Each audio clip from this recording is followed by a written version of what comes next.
जो पहली बार मेरे सामने एक वीडियो आया, मैंने कहा यार क्या मेंटल आदमी है यार, वेपन दिखा रहा है किसी को, तो गुस्सा आएगा ना, क्योंकि मैंने वही वीडियो देखा, एक आदमी दिखा रहा है वेपन, मैंने कहा तो बिल्कुल मैंने उस हिसाब से देखा उसको, जो मैं देखता हूँ मैंने स्किप कर दिया। आज मैं वहाँ गया और मैंने वहाँ के सभी बच्चों को एक ही चीज़ बोला कि तुम अन्याय के खिलाफ आवाज़ उठाओ, कहीं पर करप्शन हो रहा है तो आवाज़ उठाओ, लेकिन अगर तुमने वेपन उठाया तो मैं तुम्हारे अगेंस्ट खड़ा हूँ। वेपन नहीं उठाना। मैं आपको ये चीज़ बता रहा हूँ, सिर्फ एक गलती करी उसने, और वो गलती क्या करी, वेपन उठाया, हथियार उठाया, लेकिन 99 अच्छी चीज़ें भी थी। आप 99 अच्छी चीज़ों को छुपा दिया क्योंकि आपने एक की हत्या कर दी, आप सिर्फ एक चीज़ को हाईलाइट कर दिया। वो पुलिस वाला अपने ऊपर के अधिकारी को ये नहीं बोलेगा कि सर मैं इसको 5 साल से परेशान कर रहे हैं हम लोग, बोलेगा सर देखो सर पुलिस को देख के हथियार दिखा रहा है। एक पल के लिए सोच कर देखो कि कोई भी डीजीपी स्टेट का, जिस डीजीपी के पास एक वीडियो जाएगा कि एक को करा यूं करके निकल, अरे धरती का कोई भी डीजीपी हो ना सर, दुनिया के किसी भी स्टेट का, बोलेगा आदमी जिंदा क्यों है, क्योंकि उसको पूरी कहानी नहीं पता कि धरातल पर क्या हुआ है एक आदमी के साथ पिछले 5 साल में या किन लोग। आज भी बिहार के अंदर क्या हो रहा है मैं आपको समझा रहा हूँ। बिहार के अंदर क्या है, जातिवाद की राजनीति।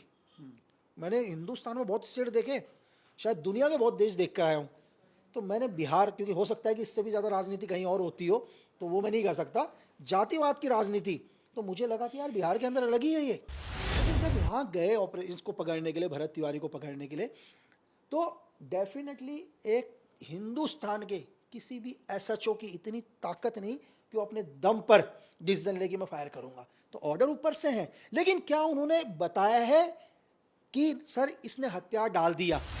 नमस्कार, आपके साथ मैं रोहित कुमार, न्यूज फोनेशन देख रहे हैं आप। पिछले 16 जून से बिहार का एक गांव जो है राष्ट्रीय पटल पर है, गांव है बिलौटी, जहां के भरत तिवारी जो है उनका इनकाउंटर पुलिस ने किया।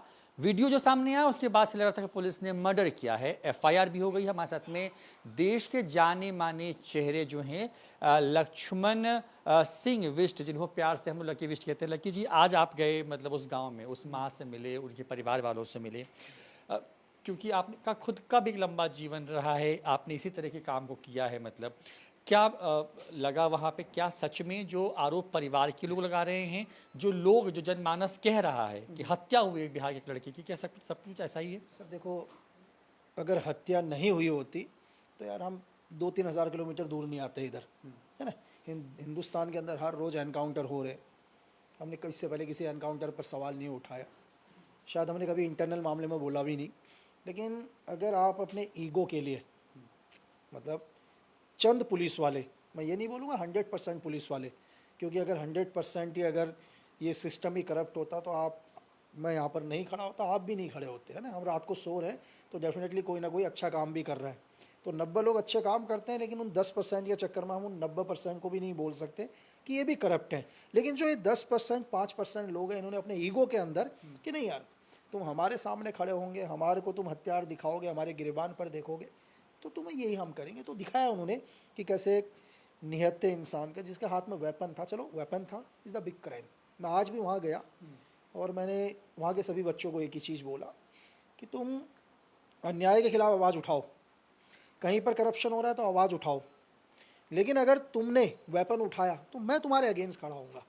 आप वेपन मत उठाओ, मैं आपके साथ हमेशा खड़ा हूँ। चलो ठीक है, भरत तिवारी ने वेपन उठाया, उसके लिए कानून है ना सर हमारा, आप अरेस्ट करो, जो भी आर्म्स एक्ट में धाराएं लगती हैं लगाओ, आप जेल भेजो, उसके लिए न्यायपालिका है। क्यों, इस देश के अंदर तो सर हम तो आतंकवादी को भी सरेंडर करने का पूरा मौका देते हैं। इस देश के अंदर कसाब जैसे, जिसने 26/11 किया, अफजल गुरु जैसे, उनको भी सालों साल जेल में रखा जाता है। ठीक है, अगर आप ही न्याय करने लग जाओगे, आप एक माँ के सामने उसके निहत्थे बेटे को ज़मीन में लेटा के 3 गोलियां मारोगे, तो फिर आपको एक ऐसी सज़ा दी जाएगी कि मिसाल बनेगी हिंदुस्तान के कानून के अंदर सर। आप सर जब मतलब क्योंकि आपने कहा कि आप बहुत दूर थे मतलब बिहार से, और आप तक ये खबर पहुंची, क्या खबर पहुंची मतलब जिसके बाद आप खुद को रोक नहीं पाए, लगा नहीं कि आपको जाना चाहिए, और फिर जब पहुंचे तो वहाँ जो लोगों से बातचीत हुई, जो आपने वहाँ देखा, मतलब एक परिवार का दर्द देखा, उसके बाद जो खबर थी क्या उसी तरह की बात हुई? क्यों बिहार आना पड़ा आपको? सर देखो एक्चुअली क्या है, जब से हमने होश संभाला होगा ना सर, 16-17 साल से हमने वेपन ही देख रखा है सर। अगर आप अंधेरे के अंदर भी कोई क्राइम सीन बताओगे तो हमें समझ में आ जाएगा क्राइम सीन है क्या सर। तो यहाँ आने से पहले शायद जितना मैंने यहाँ देखा होगा उससे पहले हम पूरा देख कर आ रखे हैं सर। ऐसा नहीं है कि आपने स्टार्टिंग में जो पहली बार मेरे सामने एक वीडियो आया, मैंने कहा यार क्या मेंटल आदमी है यार, वेपन दिखा रहा है किसी को, तो गुस्सा आएगा ना, क्योंकि मैंने वही वीडियो देखा, एक आदमी दिखा रहा है वेपन, मैंने कहा तो बिल्कुल मैंने उस हिसाब से देखा उसको, जो मैं देखता हूँ मैंने स्किप कर दिया। तो देखने के बाद, क्योंकि मैं कभी इंटरनल मामले में हम लोग देखते भी नहीं है, हम लोग, अगर आपने मेरा कभी भी कुछ भी चीज़ें सुनी होंगी तो आपने हमेशा देश के बाहर की बात सुनी होगी कि पाकिस्तान क्या कर रहा है, चाइना क्या कर रहा है, अफगानिस्तान क्या कर रहा है, अमेरिका क्या कर रहा है, मिडिल ईस्ट क्या कर रहा है, हमारे को पता ही नहीं है देश के अंदर चल रहा है। तो एक छोटी सी न्यूज़ देखी, स्किप कर दिया, क्योंकि ऐसे डेली होते हैं इस देश के अंदर। तो शाम को दिन मेरे एक दोस्त का फ़ोन आया और उसने मुझे बोला बाहर से, तुम्हारे इंडिया के अंदर क्या हुआ है? बोला एक का एनकाउंटर हो गया। मैं बाहर में ना, विदेश से किसी मित्र ने हाँ, आपके मेरे फोन, दोस्त ने पड़ोसी देश से जस्ट बगल से मुझे कॉल किया, यार बोला तुम्हारे देश के अंदर, बोला क्या हो रहा है? मैंने कहा यार एनकाउंटर हुआ, वेपन दिखाएगा तो एनकाउंटर तो होगा ही। बोला यार बीस पहले देखो तो सही एनकाउंटर हुआ क्यों है। यार मैंने कहा कि एक लड़का मुझे जो मेरे देश का नहीं है वो मुझे वहाँ से कॉल करके बोल रहा है पहले मैटर तो देख पूरा।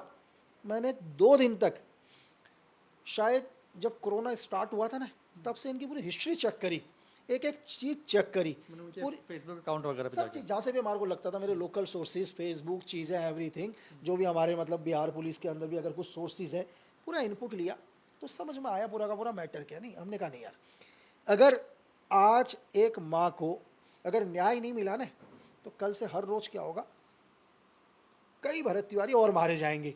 बस सिर्फ एक ही चीज़ था कि वेपन नहीं उठाना। मैं आपको ये चीज़ बता रहा हूँ, सिर्फ एक गलती करी उसने, और वो गलती क्या करी, वेपन उठाया, हथियार उठाया। लेकिन 99 अच्छी चीज़ें भी थी। आप 99 अच्छी चीज़ों को छुपा दिया क्योंकि आपने एक की हत्या कर दी, आप सिर्फ एक चीज़ को हाईलाइट कर रहे हो, ठीक है। अब सर मतलब, क्योंकि माँ के आवेदन पर जो आप मांग भी कर रहे थे कि मतलब एफआईआर होनी चाहिए, अब माँ के आवेदन पर एफआईआर हो गई है।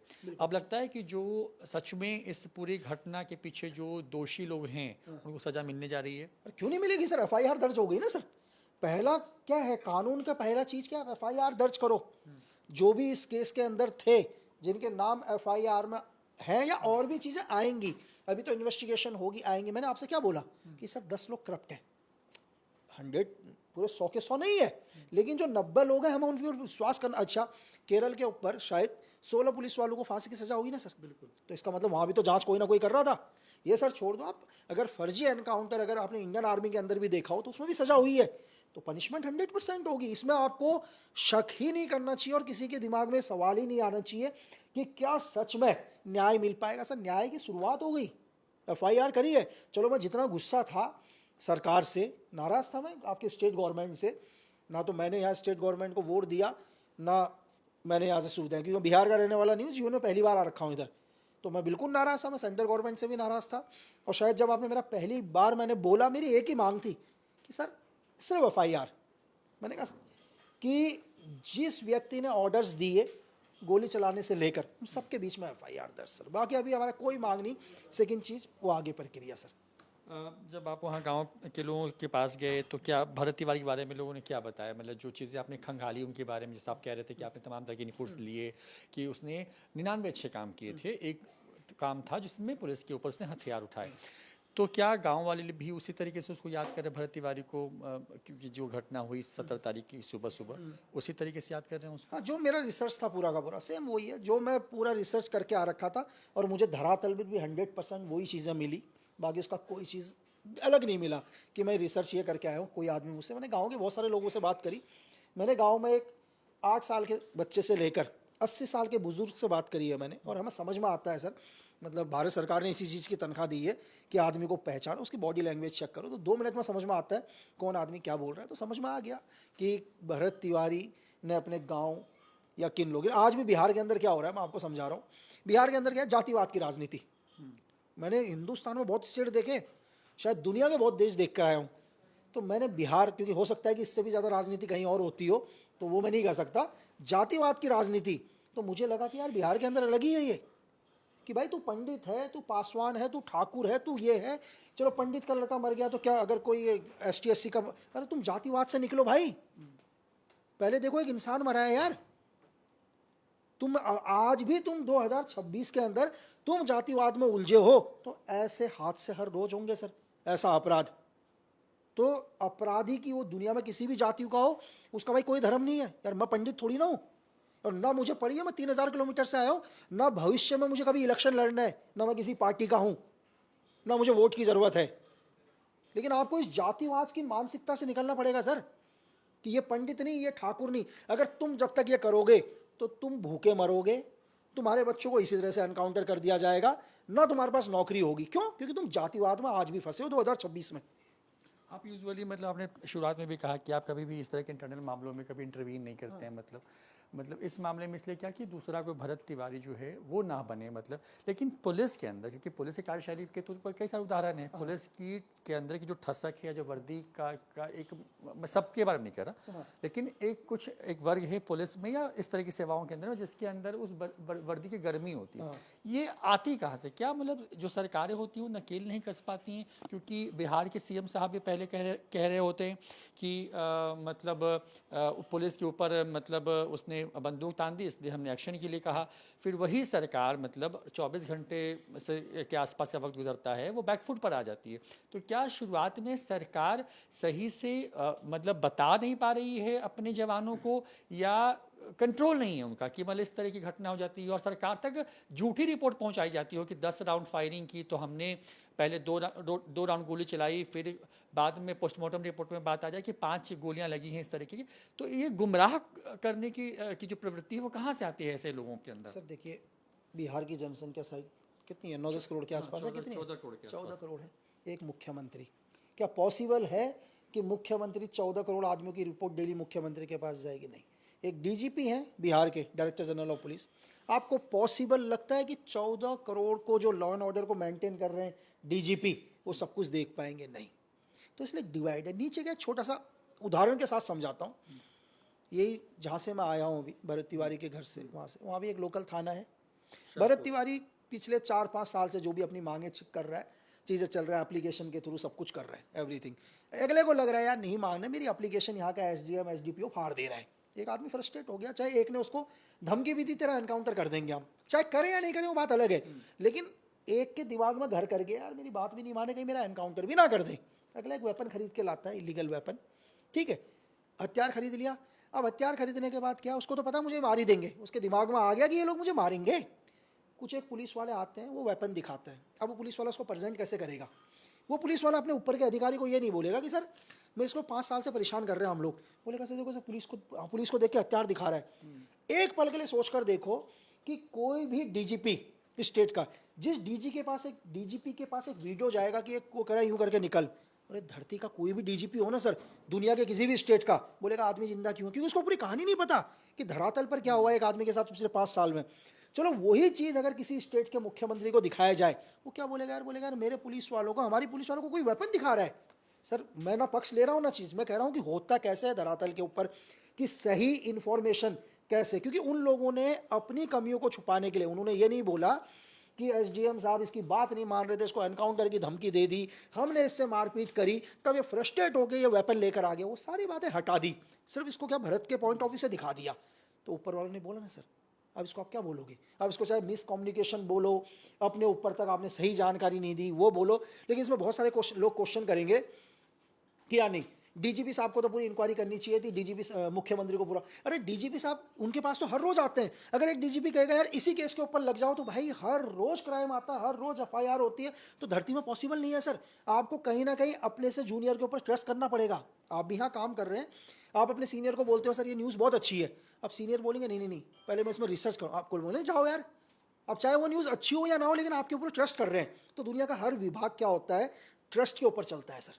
एक अंतिम सवाल सर, जो मैं इस वीडियो को वाइंड अप करते हुए पूछना चाहता हूँ या समझना चाहता हूँ, क्योंकि आपने इस तरह की सेवाओं में ही अपना जीवन दिया है, क्या अमूमन इस तरह के मामलों में आपको लगता है कि जब एनकाउंटर करने की नौबत आती है तो क्या जो हायर अथॉरिटीज़ हैं, लाइक जैसे कि ज़िले के कोई एसपी है या डीआईजी है रेंज का, आईजी है या फिर डीजीपी है, क्या उन लोगों से पूछा जाता है, या मतलब ये बहुत लोकलाइज लेवल पर, मतलब जो अधिकारी डीएसपी या थानेदार या फिर बहुत मामलों में एसपी लेवल तक ही ये ऑर्डर्स होते हैं? होता क्या, मतलब क्या ये एनकाउंटर के लिए क्या पूछा जाता है, या मतलब कि नहीं स्थिति ऐसी होती है कि एनकाउंटर पुलिस कर देती है, या फिर ऐसी स्थिति दिखाती है कि हमने इनकाउंटर क्यों किया? सर दो चीज़ें होती हैं, ऐसा नहीं। अगर पहली चीज़ क्या है, हम नॉर्मली तरीके से पुलिस क्या कर रही है, किसी को पकड़ने जा रही है या घेरा करने जा रही है। अगर सपोज करो हम किसी का घर को सर्च करने भी जा रहे हैं, कॉर्डिनेट सर्च लगा रहे हैं, हम कहीं भी जा रहे हैं, अचानक क्या होता है मुठभेड़ में हमारे ऊपर 2-3 लोग हमला करते हैं। इसमें अगर एक लोकल सिपाही भी होगा ना सर, कांस्टेबल, वो भी फायर कर देगा क्योंकि उसको अपनी आत्मरक्षा करनी है। उस सिचुएशन में उसके पास वक्त नहीं है कि वो क्या करे, ऊपर से पूछे क्योंकि सिचुएशन ऐसी है कि अचानक आपके ऊपर किसी ने हमला कर दिया तो आप सेल्फ डिफेंस करोगे। एक दूसरी सिचुएशन है, पहले से बताया जाता है कि सर आज हम एक अपराधी को या अभियुक्त को या क्रिमिनल को या टेररिस्ट को पकड़ने जा रहे हैं। पहले पूरी ब्रीफिंग होती है, ऐसा नहीं कि एकदम से उठ के आ गए। सबको चेक किया जाएगा, आपके पास वेपन्स कौन से हैं, जिस जगह पर हम लोग किसी को पकड़ने जा रहे हैं, ऑपरेशन करने जा रहे हैं, नज़दीकी पुलिस स्टेशन कौन सा है, हॉस्पिटल कौन सा है, अगर हमारे को रिफोर्समेंट की ज़रूरत पड़ेगी तो कहाँ से बाकी पुलिस आएगी। एक ब्रीफिंग होगी, उस ब्रीफिंग पर आपके ऊपर के अधिकारी एसपी, एसएसपी, डीआईजी लेवल तक वो ब्रीफ करेंगे कि आप जिसको पकड़ने जा रहे हो वो अगर आपके ऊपर फायर करता है, चीज़ें करता है तो आप जवाबी कार्रवाई करोगे, लेकिन कोशिश करोगे उसको जिंदा पकड़ने की। एक आतंकवादी के साथ भी है, अगर आर्मी स्पेशल फोर्स भी ऑपरेशन करने जाती हो तो आतंकवादी को बोलती है तू हथियार डाल दे, जबकि आर्मी को ऑर्डर है कि रॉकेट लॉन्चर मारो और पूरे घर को उड़ा दो। तो उस सिचुएशन में भी सरेंडर करने का टाइम मिलता है। लेकिन जब यहाँ गए ऑपरेशन को पकड़ने के लिए, भरत तिवारी को पकड़ने के लिए, तो डेफिनेटली एक हिंदुस्तान के किसी भी एसएचओ की इतनी ताकत नहीं कि वो अपने दम पर डिसीजन लेके मैं फायर करूंगा। तो ऑर्डर ऊपर से है, लेकिन क्या उन्होंने बताया है कि सर इसने हथियार डाल दिया? अब ग्राउंड के ऊपर एक अधिकारी नहीं है, एक डीजीपी नहीं है, मेरी बात समझ रहे हैं? ऊपर से जब वो फायर मार रहा है तो क्या उन्होंने उस टाइम बताया कि सर इसने हथियार डाल दिया, हम इसको मारे या नहीं मारे? वो तो घटना स्थल और वहाँ की चीज़ें पता होगी कि उस वक्त पर क्या हुआ था। मेरी बात समझ रहे हैं? क्या उस वक्त पर उन्होंने अपने अधिकारी को ये बताया था ऊपर SP, SSP, DIG, IG, DGP कि भरत तिवारी सरेंडर कर चुका है, अब हम इसे मारें, है ना सर? या उन्होंने मार दिया और बोला कि सर ये तो हमारे ऊपर फायर कर रहा था? वो अभी जब भी ये केस आगे चलेगा ये सबके सामने आ जाएगा सर।